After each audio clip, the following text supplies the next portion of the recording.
Hi everyone, welcome to a new video about the listening test. Thank you very much for trusting me to help you learn and master English. Please keep listening and focusing on these tests to train your brain to understand the English language. This is very important for you. Don't forget to subscribe to be able to receive all the updates about this channel. I wish you the best of luck in your listening test. The test is in 4 parts: Part 1, Part 2, Part 3, and Part 4. Now look at Part 1. Part 1. You will hear a mother, Shirley, talking to Kate, an admissions officer at a school. First, you'll have some time to look at questions 1 to 3.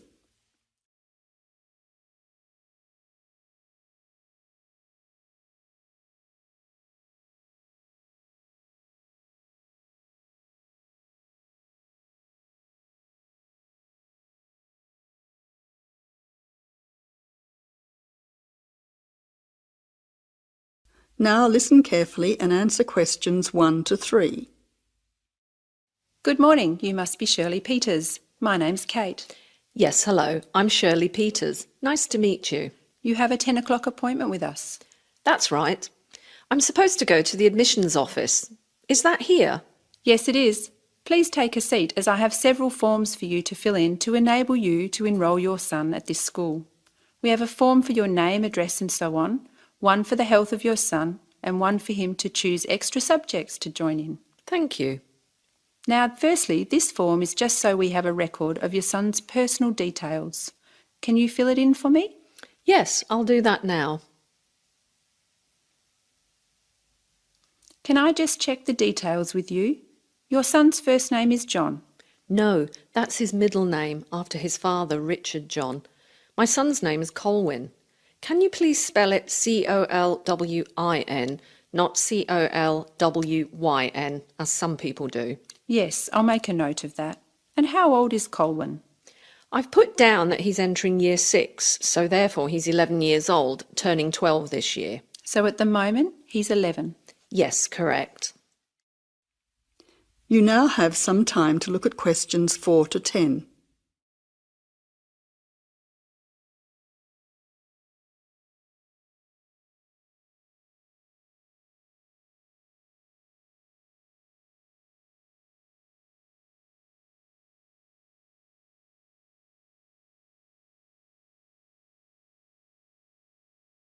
Now answer questions 4 to 10.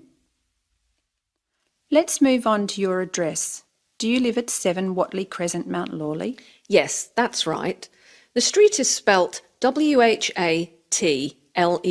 Crescent in Mount Lawley. Yes, I can see you've written that.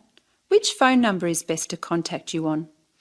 Well, I'm out and about doing things during the day, so probably my mobile rather than the home number. So that's 041 3325 888. Yes, 041 3325 888. Secondly, can you complete this form regarding your son's health? Yes, I'll do it for you now. Thank you. Now, can I go through the more important areas of this form with you to make sure our information is accurate? Yes, of course. Is your son taking any medication at the moment that the teachers will need to be aware of? Yes, he has asthma, so he will be carrying his puffer in his school bag. So he has a puffer. Is he allergic to anything? Yes, peanuts. Actually, he should avoid all types of nuts. That's okay, because we have a policy of not having any nuts in our school. Is there anything else that you think we should be aware of? As I've written down, he also wears glasses, which he needs to keep on all the time. I'll highlight that section on the form so his teacher will know about his glasses. Finally, this school has a wide range of interesting subjects that your son can participate in. Could you mark on this form what your son would like to do? Yes, certainly. Here you are. Firstly, it seems your son is particularly interested in football, so I'll make a note of that. Secondly, with regard to music, would you like him to start learning the piano in music class? Yes, that would be fantastic. Now, turning to art, I'll let his art teacher know that he likes drawing cartoons. Wonderful. Finally, let's look at languages now. Did you know that Mandarin was actually only started at the school this year? Really? Well, I think Chinese would be the most useful, even though my son's friends have already been learning Indonesian and Italian. Well, now we have all the information we require about your son. We hope he enjoys himself at our school. I'm sure he will. That is the end of part 1. You now have half a minute to check your answers.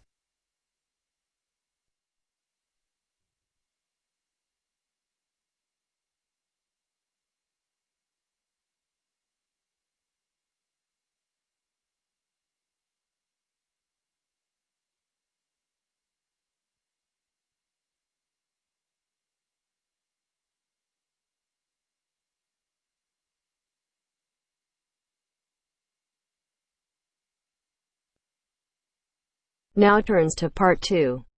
Part 2. You'll hear a tutor and 2 students discussing modern European writers. First, you have some time to look at questions 11 to 16.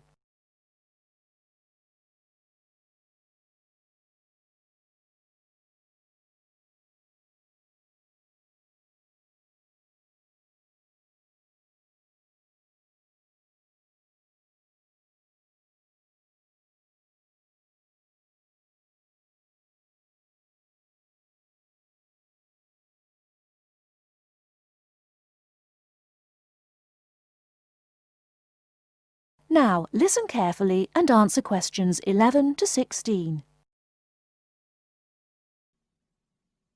Okay, so to continue our look at modern European writers who have focused on the future in their work, today we're talking about H.G. Wells.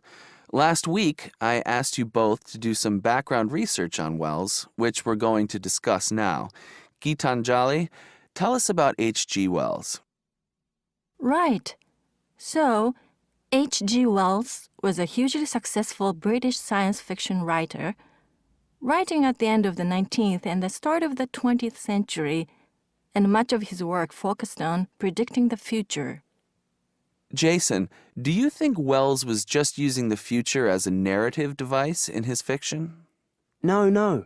He really believed we can predict the future. In fact, he gave a speech at the Royal Institution in London in 1902 called The Discovery of the Future. And the point he was making was that by looking at what you know about the present and about science, it's quite possible to predict the future. Indeed. Gitanjali, do you think Wells was always optimistic in his predictions? Not at all. In fact, he varied in his predictions from being extremely pessimistic about the future to being optimistic. Interestingly, one theory I read links the attitude in Wells's work to his own health. When he was writing The Time Machine, which was published in 1895, he'd just been diagnosed with an incurable fatal disease. Not surprisingly, the book is very pessimistic, being about a dystopia in the future, a long time in the future, the year 802-701 in fact, where there are 2 races on Earth, the Morlocks and the Eloi, and the Morlocks actually eat the Eloi. I thought it was interesting, though, that it was H.G. Wells who actually came up with the phrase time machine, so despite being pessimistic, the work has had a lasting effect on our culture. Right. After The Time Machine, though, H.G. Wells didn't die, of course, and his recovery might be why he began to be a bit more optimistic about the future. So that brings us to his first utopia, Anticipations. Jason, tell us about that. Well, Anticipations, or to give it its full title, Anticipations of the Reaction of the Mechanical and Scientific Progress upon Human Life and Scientific Thought, was published in 1901 and was set in the New Republic of the year 2000. Some of the things Wells predicts are fairly close to our reality today, including 24-hour news, global telecommunications, and even a European Union. We'll come back to the accuracy of Wells's predictions a little later. Gitanjali, how was Wells's work received at the time? Well, although Wells was extremely successful, not everyone respected his work or his predictions. Another well-known science fiction writer, Jules Verne, viciously attacked him for works such as The First Man in the Moon, which Verne argued weren't rooted in scientific fact at all. That's right. Now, Wells wrote a number of other utopian visions of the future. Jason? Yes, in A Modern Utopia, published in 1905, his vision was of a world where there's no private property, where everyone has access to wonderful healthcare, and interestingly, where everyone's personal information is stored on cards in a central database outside Paris. Apart from the healthcare, I'm not sure everyone today would see that as a positive view of the future. Neither am I. And, on a similar note, Wells strongly believed in population control, and in The Shape of Things to Come, which was published in 1933, he sees and supports a world where the population is kept at 2 billion. Once again, I'm not sure most people today would necessarily see that as a good thing. Before you hear the rest of the talk, you have some time to look at questions 17 to 20.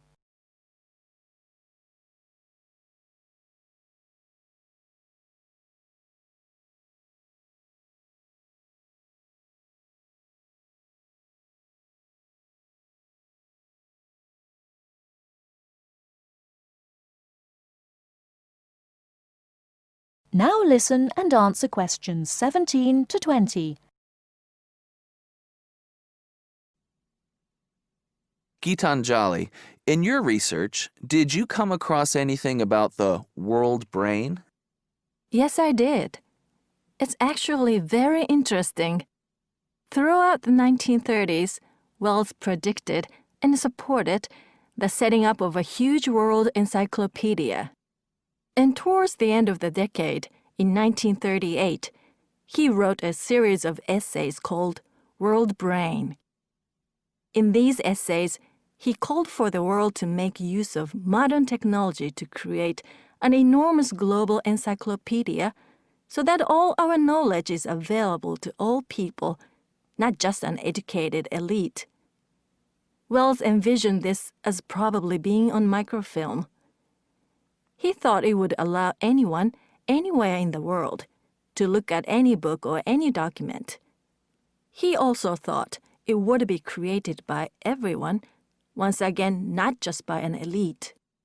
Yes, and as you can imagine, many people today say that the internet has basically fulfilled his prediction. Of course, it doesn't use microfilm, but essentially, it does meet all Wells's main requirements.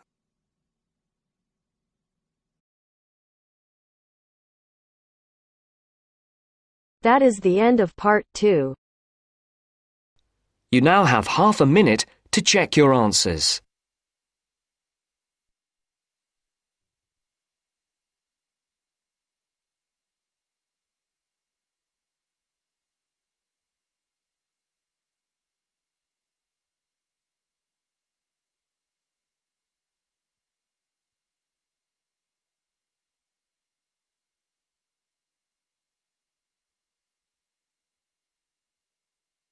You are going to hear a talk about making the most of graduate school. First, you have some time to look at questions 21 to 26.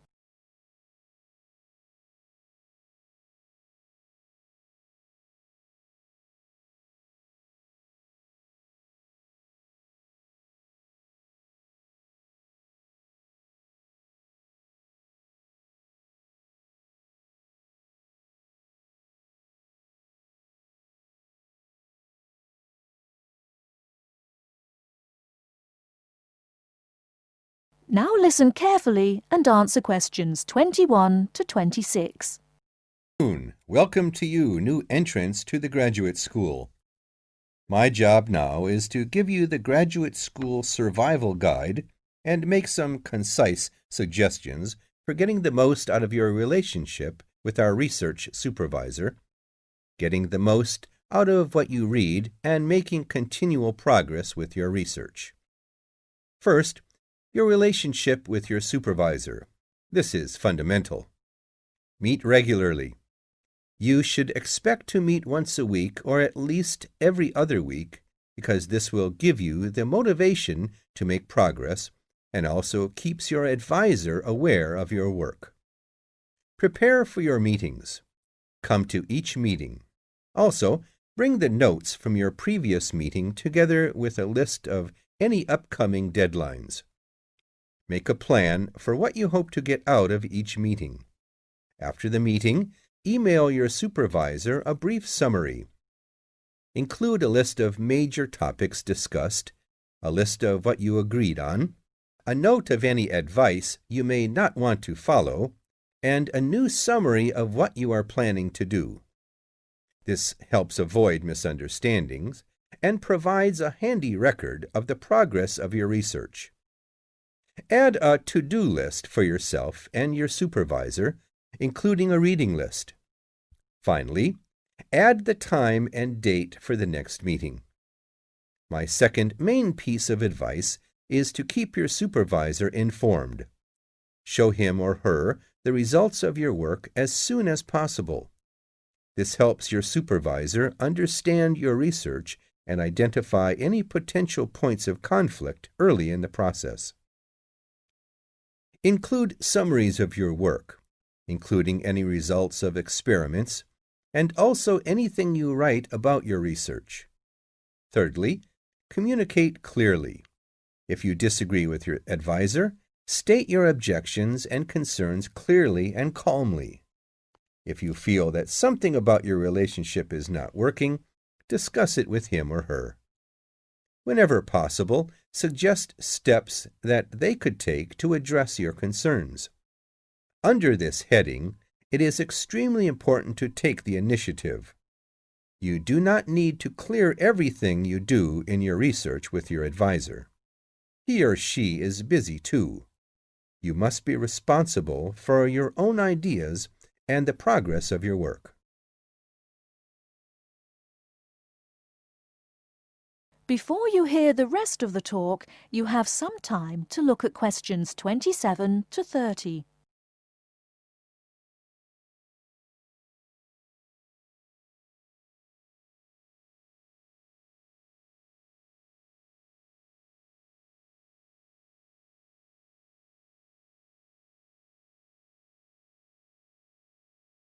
Now listen and answer questions 27 to 30. The second section of my talk is about getting the most out of what you read. The first principle here is to be organized. Keep an electronic bibliography with notes and pointers to the paper files. Keep and file all the papers you have read. Point 2. Be efficient. Only read what you need to. Start by reading only the conclusion, scanning figures and tables, and looking at their references. Read the other sections only if the paper seems relevant or you think it might help you get a different perspective. Skip the sections you think you already understand. These are often the background and motivation sections. It's of critical importance to take good notes on every paper you find worth reading. Note especially what problem the author is trying to solve, what approach they take to the problem, and how their approach differs from other approaches. Next, summarize what you have read on each topic. After you have read several papers on the same topic, note the key problems, the various formulations of the problem under consideration, the relationship between the various approaches and the alternative approaches you come across. Let me add one point you might not have already thought of. Read PhD theses. Even though they are long, they can be very helpful for quickly learning about what has been done in your field of interest. Focus particularly on the background sections and method sections. Don't forget to read your advisor's thesis. This will give you an idea of what he or she expects from you. The third section of my talk is about making continual progress with your research. Keep a journal of your ideas. Write down every issue you are thinking about, even if you think it is stupid. This will help you keep track of your progress and keep you from going round in circles.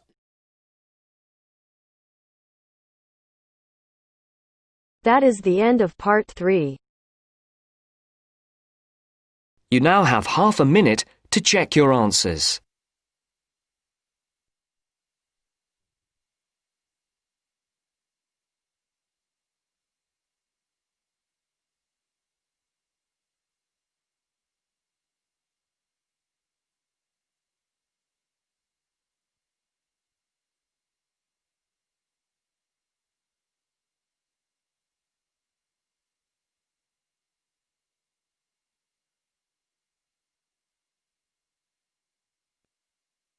Now turns to part 4. Part 4. You will hear a lecture giving advice on how to present a seminar paper. First read questions 31 to 40. Complete the notes of the outline. Write no more than 3 words in each answer.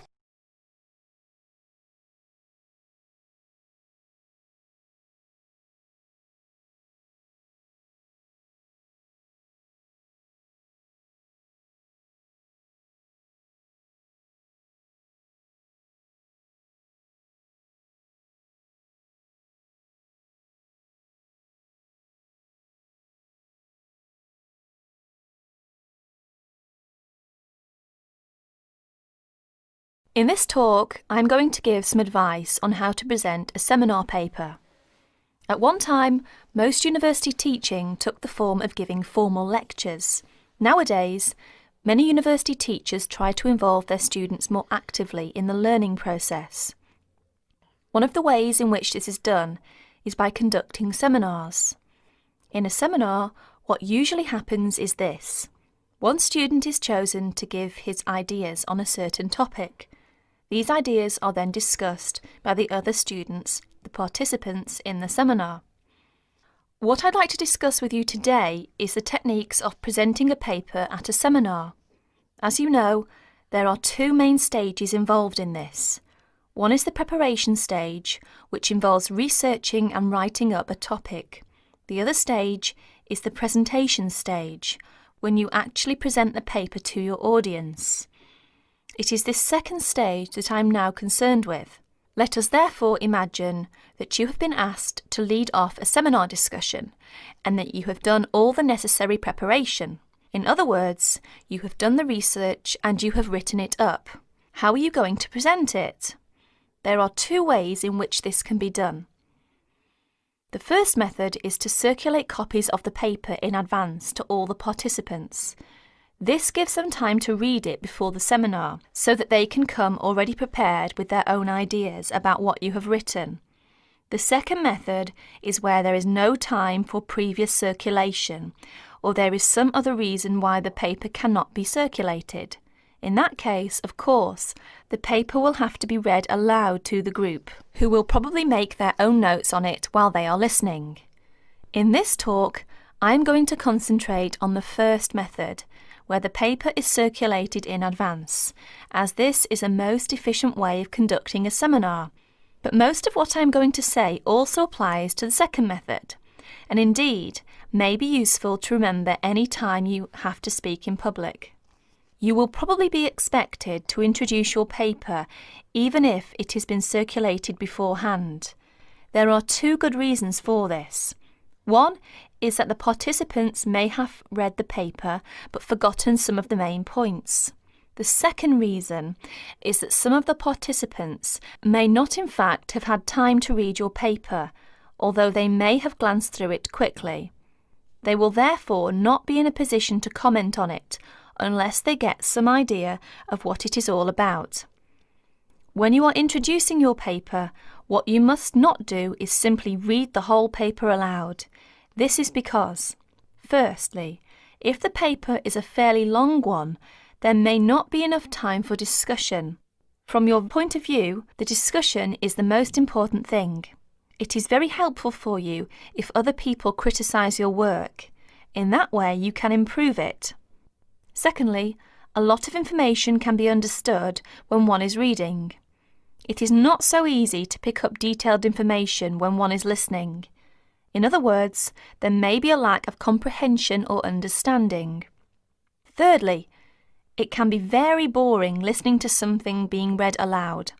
Anyway, some of your audience may have read your paper carefully and will not thank you for having to go through all of it again. Therefore, what you must do is follow the following 9 points. 1. Decide on a time limit for your talk. Tell the audience what it is. Stick to your time limit. This is very important. 2. Write out your spoken presentation in the way that you intend to say it. This means that you must do some of the work of writing the paper again, in a sense. You may think that this is a waste of time, but it isn't. If a speaker tries to make a summary of his paper while he is standing in front of his audience, the results are usually disastrous. 3. Concentrate only on the main points. Ignore details. Hammer home the essence of your argument. If necessary, find ways of making your basic points so that your audience will be clear about what they are. 4. Try to make your spoken presentation lively and interesting. This doesn't necessarily mean telling jokes and anecdotes, but if you can, think of interesting or amusing examples to illustrate your argument. Use them. 5. If you are not used to speaking in public, write out everything you have to say, including example, etc. Rehearse what you are going to say until you are word perfect. 6. When you know exactly what you are going to say, reduce it to outline notes. Rehearse your talk again, this time from the outline notes. Make sure you can find your way easily from the outline notes to the full notes, in case you forget something. 7. At the seminar, speak from the outline notes, but bring both sets of notes and your original paper to the meeting. Knowing that you have a full set of notes available will be good for your self-confidence. 8. Look at your audience while you are speaking. The technique to use is this. First, read the appropriate parts of your notes silently. If you are using outline notes, this won't take long. Then, look up at your audience and say what you have to say. Never speak while you are still reading. While you are looking at your audience, try to judge what they are thinking. Are they following you? You will never make contact with your audience if your eyes are fixed on the paper in front of you. 9. Make a strong ending. One good way of doing this is to repeat your main points briefly and invite questions or comments. Perhaps I can sum up by saying this. Remember that listening is very different from reading. Something that is going to be listened to has therefore got to be prepared in a different way from something that is intended to be read. That is the end of part 4. You now have half a minute to check your answers.